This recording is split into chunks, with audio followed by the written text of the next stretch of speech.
Esto pasó hoy.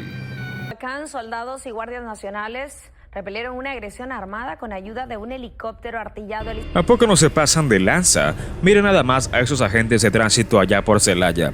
El Mencho, ese personaje temido al frente del cartel de Jalisco Nueva Generación, ya no se ocultaba como antes. Su nombre había empezado a sonar con fuerza, convirtiéndose en una especie de maldición que sostenía a una de las mafias más influyentes del país. Y fue justo en esa sierra donde el destino de su imperio comenzó a teñirse con sangre. La gente de los pueblos cercanos sabía perfectamente lo que se venía. Habían visto cómo los hombres del Mencho patrullaban las carreteras con soltura, cómo las camionetas reforzadas se llenaban las calles imponiendo miedo con solo su presencia. Para ellos, la violencia no era otra cosa que el disfraz de una ambición sin freno, una sed de poder que ya había dejado un camino plagado de cadáveres por toda la región. Y aunque muchos se sentían encerrados en un ciclo de horror del que parecía imposible salir, eran contados los que se atrevían a alzar la voz. Porque hacerlo era como escribir su propio final. El temor estaba en otros lados, colgado del aire como una neblina densa que no dejaba ver más allá. Esa tarde en particular, el ambiente se sentía raro, cargado, como si el viento se hubiese frenado de golpe, hasta que de pronto el zumbido de las aeronaves quebró ese silencio. Primero se escuchó leve, como un eco lejano, pero en segundos se volvió atronador. No era un operativo cualquiera, no era un movimiento rutinario. Esta vez todo era diferente. El gobierno de México había dado un manotazo histórico. La inteligencia había trabajado sin descanso, todo perfectamente medido, cada paso diseñado con precisión quirúrgica. No era una simple captura, se trataba del nido de uno de los personajes más peligrosos del crimen en el país. El helicóptero, armado hasta los dientes, descendió de golpe sobre el centro del campamento escondido en plena sierra. Una lluvia de fuego barrió con todo: chozas, armamento y los vehículos que el CJNG creía seguros tras su fachada de fortaleza. Los hombres del Mencho, con las caras cubiertas y sus AK-47 firmes entre los brazos, intentaron responder, pero era tarde. Las balas del aire lo arrasaban todo. Aunque la respuesta fue brutal, carecía de orden. El golpe inicial los tomó con la guardia baja, desconcertados como si no creyeran que eso les pudiera pasar. La oscuridad se tragó el cielo, pero lo que quedó tras la ofensiva fue un escenario dantesco: cuerpos regados, ropas empapadas de sangre, el suelo manchado de una historia que se rompía a tiros. Los pocos que lograron escapar corrían sin rumbo, perdidos en medio de un caos que ni ellos comprendían. Algunos intentaron llegar al norte, donde aún había un poco de seguridad. Otros, más astutos, sabían que debían seguir alimentando el pánico, aunque ese control ahora se tambaleaba. El Mencho, quien hasta entonces había movido los hilos del narco a su antojo, tejía alianzas y eliminaba enemigos sin titubeos, ahora se encontraba en un punto sin salida. Las fuerzas especiales, apoyadas por la inteligencia militar, sabían bien que habían hecho una jugada peligrosa pero certera. El campamento estaba prácticamente borrado. Los pocos detenidos eran interrogados sin margen de error y todo se manejaba bajo estricto control.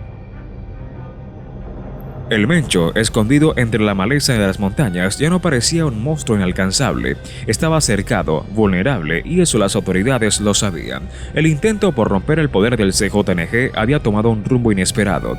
Por primera vez, su líder se veía frágil, sin los recursos, sin la protección que lo había mantenido en lo alto durante años. El golpe del gobierno mexicano marcaba una diferencia, pero nadie podía asegurar que fuera el destino del imperio. Las preguntas flotaban como cuchillos en el aire. ¿Era esta la caída del real del CJNG o solo el principio de una batalla aún más sangrienta? Los grupos rivales estaban al acecho, sabían que el vacío de poder en Jalisco no duraría mucho. En ese mundo, el más fuerte no es quien tiene más armas, sino quien actúa primero. ¿Tú qué crees? ¿Se acabó el reinado del Mencho o apenas comienza el verdadero infierno? El vacío dejado por el Mencho no tardaría en ser ocupado. La disputa no solo se libraba en las calles, sino también dentro de las propias oficinas de las dependencias encargadas de erradicar la delincuencia. Todos sentían el peso de ser observados y era evidente que el siguiente golpe podía llegar en cualquier instante, sin advertencia alguna. La confrontación, en toda su crudeza, apenas comenzaba. No se trataba de una ofensiva común ni de una incursión ordinaria. El aparato de inteligencia nacional, con su red de informantes sincronizada al detalle, había logrado lo que parecía inalcanzable: localizar el núcleo del imperio delictivo. Los primeros en irrumpir fueron los helicópteros, cortando el cielo con el estruendo de los motores, como bestias salvajes listas para atacar.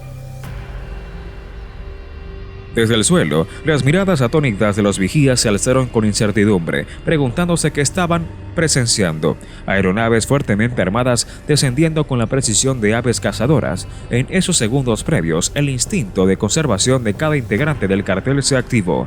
Algunos se lanzaron al suelo, otros buscaron refugio entre la maleza y las piedras, mientras varios ya empuñaban sus fusiles AK-47. El estrépito de las ametralladoras no tardó en apoderarse del ambiente. Una lluvia de proyectiles comenzó a acribillar todo lo visible. Las descargas eran continuas, desgarrando el refugio de madera y acero que creían infranqueables. Las primeras bajas fueron instantáneas, sus cuerpos despedazados por la brutalidad de las armas que disparaban desde lo alto. Las fuerzas terrestres, conformadas por soldados entrenados y unidades de élite, habían comenzado su avance poco antes de que los helicópteros abrieran fuego. Marchaban con sigilo entre la vegetación espesa, plenamente conscientes de que su misión no solo era detener al Mencho, sino aniquilar una parte del monstruo que se había apoderado de amplias zonas del país. Se movían con cautela, apenas guiados por la luz tenue de sus linternas y las sombras que proyectaban los árboles. Portaban rifles Barrett M82 letales a largas distancias y fusiles G36K diseñados para combates cercanos. Las órdenes eran tajantes: eliminar a los líderes y garantizar que ningún integrante clave del grupo escapara con vida de ese escondite. La angustia se propagaba. Aquellos acostumbrados a la brutalidad no podían procesar la velocidad del asalto. Sabían que el operativo puesto en marcha por el Estado era de los más meticulosos jamás ejecutados. No se trataba simplemente de destruir su red, sino de erradicar el cerebro detrás de ella. Durante años, el aparato de inteligencia nacional había seguido cada paso con paciencia quirúrgica, con escuchas telefónicas, vigilancia digital e infiltrados estratégicos. Lograron entender cada dinámica interna del grupo, desde sus rutas de huida hasta sus puntos débiles. Mientras los helicópteros continuaban arrojando fuego y las tropas se aproximaban, una transmisión radial informó a los mandos que el Mencho podría estar resguardado en una de las zonas más protegidas del campamento, a varios kilómetros del epicentro del bombardeo. De inmediato, los equipos especiales redirigieron su avance. Al percibir la invasión, los sicarios del cártel intentaron una reacción desesperada. Empuñaron sus pistolas calibre 9 milímetros, rifles AR-15 y granadas escondidas celosamente. Sin embargo, la velocidad del embate superó cualquier capacidad de respuesta. Cada pasadizo, cada escondite y cada torre de vigilancia estaba siendo arrasado. No existía vía de escape. A medida que los efectivos federales avanzaban, la estructura del cártel comenzaba a desmoronarse. Los enfrentamientos eran sangrientos, sin tregua alguna. Los hombres del Mencho, rodeados y sin posibilidad de retirarse, combatían con lo poco que les quedaba. Cada uno sabía que no habría retorno. Disparaban con rabia. La metralla retumbaba en la montaña. Los alaridos de los heridos se fundían con las detonaciones. La guerra, hasta entonces controlada por ellos, les había dado las espaldas. La sierra se transformó en un escenario de combate y la tierra que pisaba terminó empapada de sangre. Sin embargo, la inteligencia mexicana no bajaba la guardia. Los agentes, orientados por datos minuciosos recabados durante meses de indagación, siguieron cada huella de los intentos de escape. En cuanto los primeros integrantes del grupo del Mencho fueron eliminados, el propósito se volvió evidente: neutralizar o capturar al cabecilla. Un escuadrón especializado se dirigió sin titubeos hacia el área de las estructuras superiores, donde se localizaba el refugio más resguardado de la organización. Era el último escondite del hombre que había liderado uno de los grupos criminales más influyentes del hemisferio. Finalmente, el estruendo de una detonación cercana iluminó la entrada del búnker. El Mencho, como una sombra esquiva, huyó por una ruta alterna, custodiado por su núcleo más cercano. Pero los agentes federales ya se encontraban a escasos metros, listos para cerrar el cerco final. Sabían que un solo paso los operaba de ser capturado. Aún así, el dirigente del CJNG no se entregaría sin resistencia. Con su pistola Glock 19 empuñada, abrió fuego en un intento desesperado de abrir camino entre los efectivos que se aproximaban. Sin embargo, su defensa fue breve. En cuestión de segundos, el cerco se completó y el Mencho fue finalmente alcanzado. El intercambio de disparos concluyó. La sierra, silenciosa testigo de intocables enfrentamientos y muertes, dejaba de ser el escondite del líder más temido. Las fuerzas del Estado, con una maniobra táctica sin errores, habían asestado el golpe final. El Mencho cayó, y con él comenzó a desmoronarse la maquinaria criminal más poderosa de Jalisco. Pero ese triunfo tuvo un alto costo. Muchos hombres cayeron esa noche y muchos más continuarían peleando por el control. La guerra no concluía. Apenas inauguraban una nueva fase, y nadie podía prever hasta dónde resonarían las secuelas de esta contienda. La sierra jamás volvería a ser la misma. El narcotráfico, en su incansable pugna por el dominio, seguía manipulando los engranajes del poder, buscando al siguiente cabecilla, al próximo comando, al inminente golpe. Ninguno de los miembros del operativo había dejado de oír las advertencias persistentes del Cártel de Jalisco Nueva Generación y los rumores de pactos con otros grupos criminales y autoridades corrompidas. Lo que aparentaba ser una contundente victoria era en realidad el inicio de un conflicto más turbio, la confrontación entre los carteles, el gobierno y la población civil, un ciclo interminable. La eliminación de una célula criminal no significaba su desaparición, sino su transformación. El temor a represalias aún flotaba en el ambiente mientras las poblaciones vecinas a la Sierra de Jalisco se preparaban para lo que estaba por venir. El CJNG no era simplemente una red de narcotráfico, era una estructura mafiosa que se había infiltrado profundamente en todos los niveles sociales, desde los conductores de carga hasta los empresarios, desde los agentes de seguridad hasta los burócratas de más alto rango. Con el Mencho fuera del tablero, la jerarquía criminal comenzó a fragmentarse, pero al mismo tiempo se tensaba peligrosamente en una nación donde la riqueza ilícita y la violencia se funden con la política. El vacío dejado por la caída de uno de los capos más influyentes no iba a ser ocupado por la justicia, al menos no todavía. Mientras los altos mandos del gobierno celebraban el éxito de la operación, el CJNG ya estaba en proceso de reconfiguración. En busca de un nuevo líder capaz de mantener el control, las redes de corrupción, como sombras silenciosas, se deslizaban entre los pasillos del poder político y empresarial, sin cesar en su tarea de tejer nuevas alianzas. La noticia del derrumbe del Mencho se propagó rápidamente por las calles de la capital. Los periodistas y cronistas, acostumbrados al interminable ciclo de violencia, sabían que cada golpe del crimen organizado no solo representaba un paso más en la cruzada contra las drogas, sino también un recordatorio brutal de lo frágil que es el Estado de Derecho en México. Cada triunfo era pasajero, porque por cada cabecilla que caía surgían otros dispuestos a ocupar su sitio.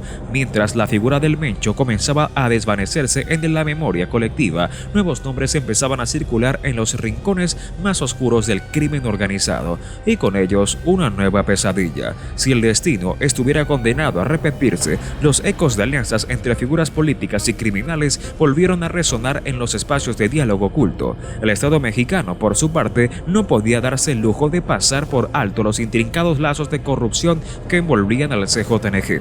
Durante años, el combate contra el narcotráfico se enfocó en las armas, las detenciones y el decomiso de bienes, pero el verdadero de poder de las organizaciones delictivas no radicaba únicamente en su fuerza bélica, sino en su destreza para manipular los engranajes del sistema. Los reportes confidenciales que fueron filtrados evidenciaban que los vínculos del cartel con figuras del entorno gubernamental no eran simples especulaciones. Empezaban a revelarse los nombres de diversos servidores públicos que habían establecido negocios con el CJNG, aunque las pruebas concretas todavía eran insuficientes para asestar un golpe decisivo al entramado de corrupción. La inteligencia nacional, debilitada por la desconfianza interna y el desorden estructural, no siempre lograba obtener la precisión necesaria para efectuar las detenciones cruciales. Por cada infiltrado desenmascarado surgía rápidamente un sustituto dispuesto a continuar el juego. Las operaciones de localización y captura, más que nunca, parecían una danza entre luces y sombras. Los investigadores se sumergían en un océano de datos, escudriñando cada comunicación interceptada y cada indicio extraído desde las entrañas del crimen organizado. Pero irónicamente, el mismo aparato estatal que los combatía en muchos casos también les ofrecía protección. Aunque el Mencho ya había sido neutralizado, su red seguía en movimiento. Las calles de Guadalajara, Tepalcatepec y Buenavista aún exhalaban el miedo sembrado durante años, y quienes aspiraban a dominar el estado de Jalisco no pensaban ceder. La eliminación del Mencho, lejos de representar el colapso del CJNG, marcaba más bien una transformación de su arquitectura operativa. Los verdaderos estrategas no eran los que aparecían en los titulares, sino aquellos actores invisibles que operaban desde las sombras, moviendo cada ficha con precisión calculada. Con cada muerte y cada baja significativa, el Estado mexicano parecía entender que enfrentaba una contienda que no acabaría con facilidad. Carteles como el CJNG no se alimentaban únicamente de dinero, sino de elementos aún más peligrosos: el poder político, la intimidación y la connivencia institucional. El golpe al núcleo del Cartel Jalisco Nueva Generación dejó tras de sí un rastro de descontrol, pero en las montañas de Jalisco la espiral de violencia continuaba sin tregua. Lo que aparentaba ser un triunfo contra un capo se convertía rápidamente en el inicio de un conflicto más brutal, más implacable y más extendido. Como de costumbre, ese imperio levantado sobre sangre y muerte volvía a reestructurarse, buscando nuevas rutas, nuevos socios y otros adversarios. El Mencho había sido un abatido, pero el espectro del CJNG seguiría merodeando por las calles del país. Al final, la verdadera confrontación no era únicamente contra los carteles, sino contra un sistema corrupto que les daba sustento, y ese quizás era el reto más complejo que enfrentaba la nación. En las instalaciones de los servicios de inteligencia, las lámparas seguían encendidas en plena madrugada. Los analistas, rodeados de documentos, cables y monitores saturados de datos en tiempo real, comprendían que la captura del Mencho no bastaba para cambiar el curso del enfrentamiento. Había algo mucho más profundo, algo imposible de ignorar. Cada indicio revelaba conexiones invisibles, pero intensamente reales, entre la delincuencia organizada y las instituciones nacionales. Los carteles ya no operaban únicamente desde los rincones oscuros de la sierra o del desierto, ahora tenían presencia en todos los estratos del poder. Desde las fuerzas policiales hasta las administraciones municipales. Se trataba de un juego de influencias que superaba los límites de la ilegalidad para instalarse cómodamente en los corredores de la política, un juego sin espacios para la integridad. Mientras los cuerpos federales se desplegaban para erradicar los últimos vestigios del CJNG en las zonas montañosas, los agentes sabían que lo peor estaba por suceder. La eliminación del Mencho, en lugar de debilitar al cartel, podía ser el catalizador de una guerra aún más feroz, a medida que los batallones desplazaban hacia nuevas regiones. Los líderes restantes del cartel, aquellos que se habían formado bajo la tutela del Mencho, comenzaban a reagruparse con un objetivo claro: cobrar revancha y fortalecer su dominio. No se trataba simplemente de un hueco en el mando, sino de una ocasión propicia para expandir su reino de terror. La inteligencia nacional llevaba semanas de alerta constante, observando minuciosamente cada movimiento sospechoso. Las redadas, que anteriormente se enfocaban casi exclusivamente en capturar a figuras prominentes como el Mencho, ahora debían abarcar también aquellos actores secundarios pero cruciales, los operadores invisibles que administraban flujos económicos, las rutas de distribución, los convenios con servidores públicos y las transacciones clandestinas. El enfrentamiento central no se libraba ya en lo alto de la sierra ni con apoyo aéreo de helicópteros militares. La verdadera contienda se desarrollaba dentro de despachos gubernamentales, en reuniones discretas entre funcionarios y grandes empresarios, en apretores de mano ocultos por las sombras. Por otro lado, la prensa extranjera, siempre ávida de noticias impactantes, seguía con la atención cada nuevo dato relacionado con la caída del Mencho. Las portadas internacionales reproducían con frases rimbombantes los operativos que habían dejado un reguero de cadáveres y un repunte de violencia en la región de Jalisco. Las escenas de montañas marcadas por rastros de sangre no se quedaban en plano nacional, comenzaban a cruzar fronteras como una señal de alarma global. México aparecía dividido entre la fuerza del crimen organizado y unas instituciones que con frecuencia daban la impresión de estar rebasadas. Los asesores del gobierno federal comprendían perfectamente que esta supuesta victoria no era sinónimo de un final cercano. La estructura del Cartel Jalisco Nueva Generación había demostrado una capacidad de resistencia alarmante frente a embates como este. El arresto del Mencho no era el cierre de una historia, sino un capítulo más en un relato aparentemente interminable. La ola de violencia posterior no era únicamente una represalia por la pérdida del líder, sino un grito de guerra de quienes no pensaban ceder ni un centímetro de su control territorial. En las calles de Guadalajara y otras ciudades cercanas, los rumores se propagaban con la rapidez de un incendio. Nuevos rostros emergían desde las penumbras y los espacios dejados por los caídos eran rápidamente ocupados por hombres dispuestos a asumir el peso del conflicto armado. Mientras las fuerzas federales continuaban sus ofensivas en las zonas montañosas, las llamadas en los centros de inteligencia aumentaban de manera exponencial. La recopilación de datos era esencial, pero aún más lo era la capacidad de anticiparse a las decisiones del enemigo, un objetivo que hasta entonces se les escapaba entre las manos. La táctica del gobierno, aunque decidida, había cometido errores en el pasado, y ahora el mensaje era claro. El panorama en la sierra no se resolvería únicamente con despliegues militares. Había factores mucho más profundos en juego, peligros de mayor alcance. Las redes del narcotráfico se entretejían con las estructuras políticas y la corrupción alcanzaba tales niveles que, en ocasiones, los mismos encargados en erradicar la violencia terminaban siendo parte de ella. En los días siguientes, las averiguaciones continuarían su curso, pero dentro del entramado político el desconcierto crecía. Las reuniones a puerta cerrada entre legisladores y empresarios permanecían en silencio absoluto, mientras la sombra del CJNG seguía proyectándose sobre el país entero. Las autoridades federales, conscientes de que esta lucha apenas se iniciaba, sabían que se requería mucho más que equipos tácticos y artillería pesada.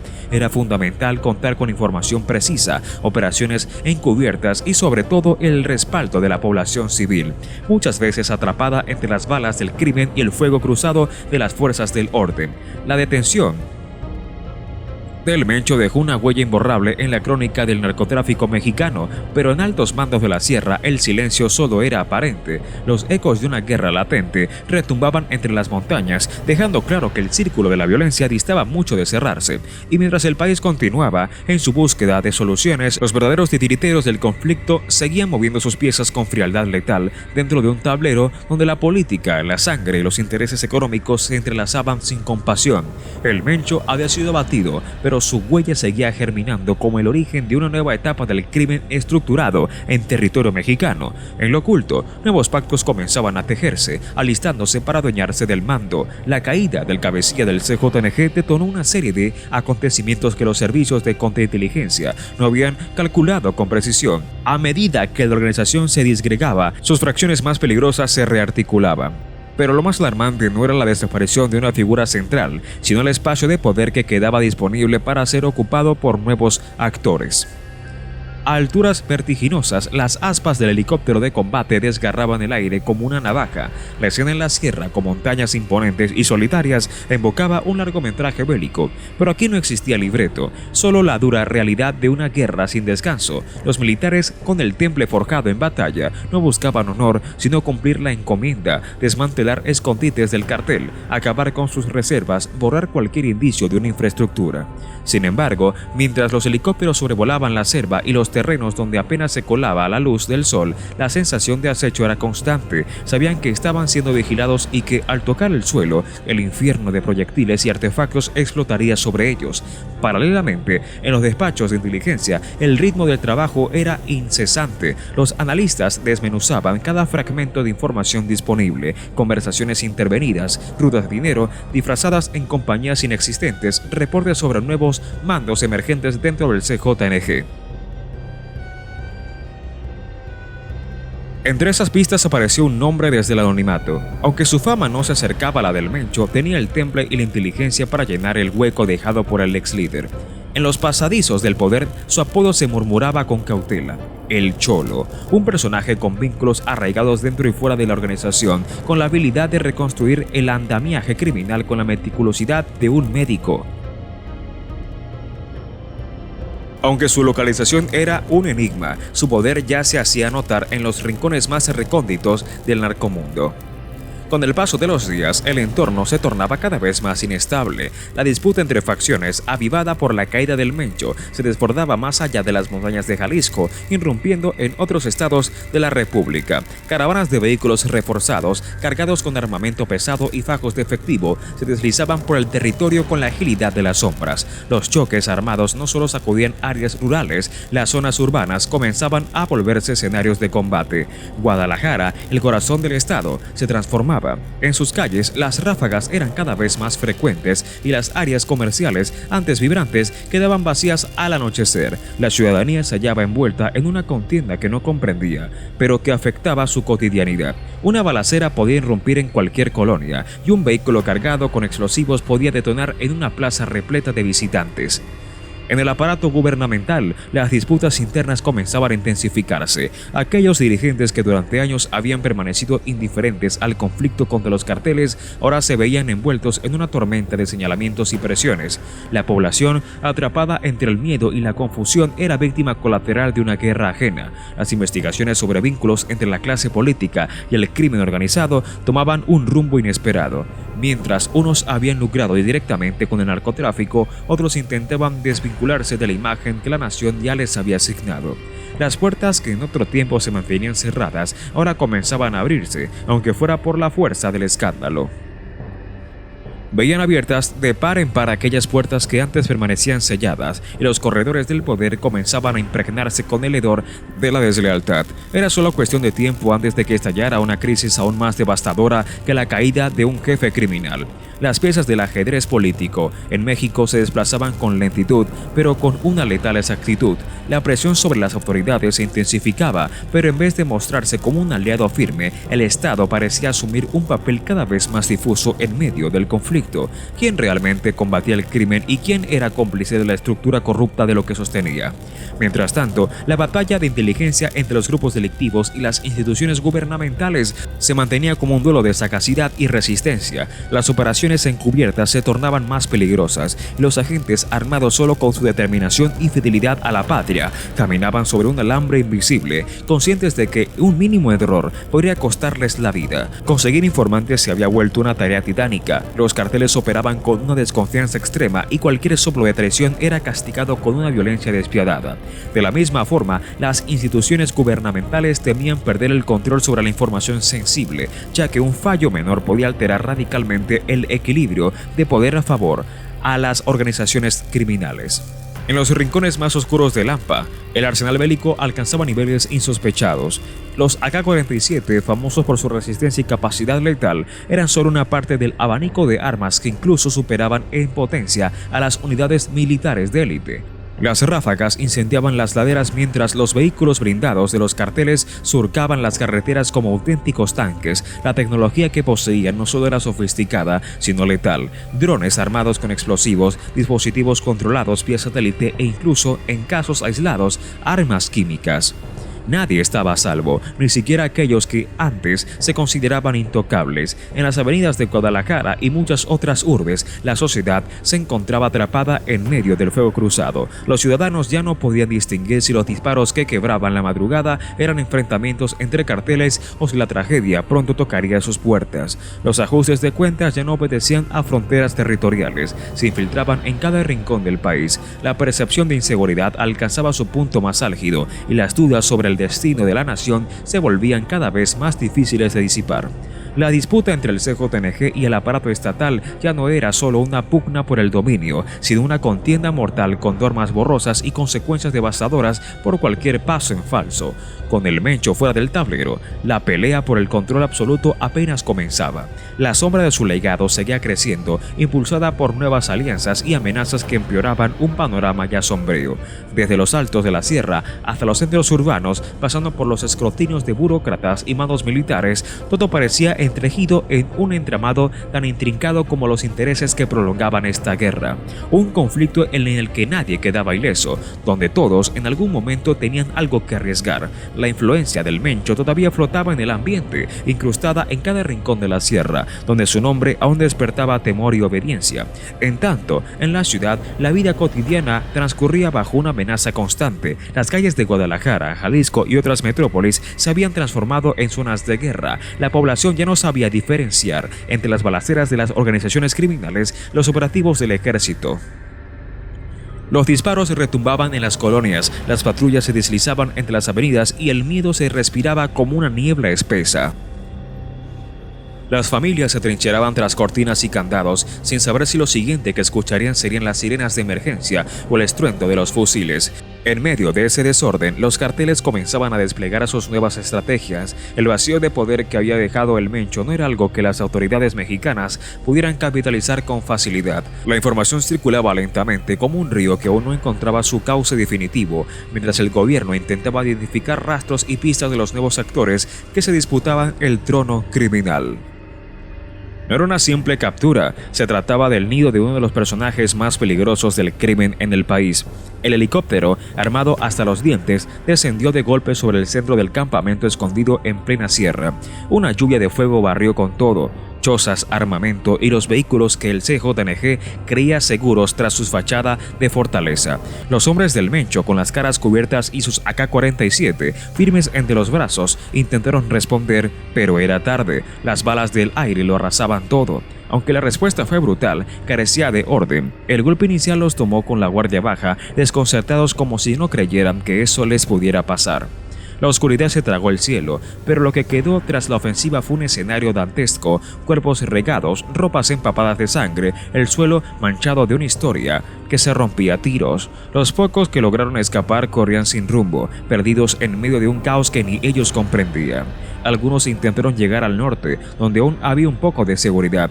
Otros, más astutos, sabían que debían seguir alimentando el pánico, aunque ese control ahora se tambaleaba. El Mencho, quien hasta entonces había movido los hilos del narco a su antojo, tejía alianzas y eliminaba enemigos sin titubeos. Ahora se encontraba en un punto sin salida.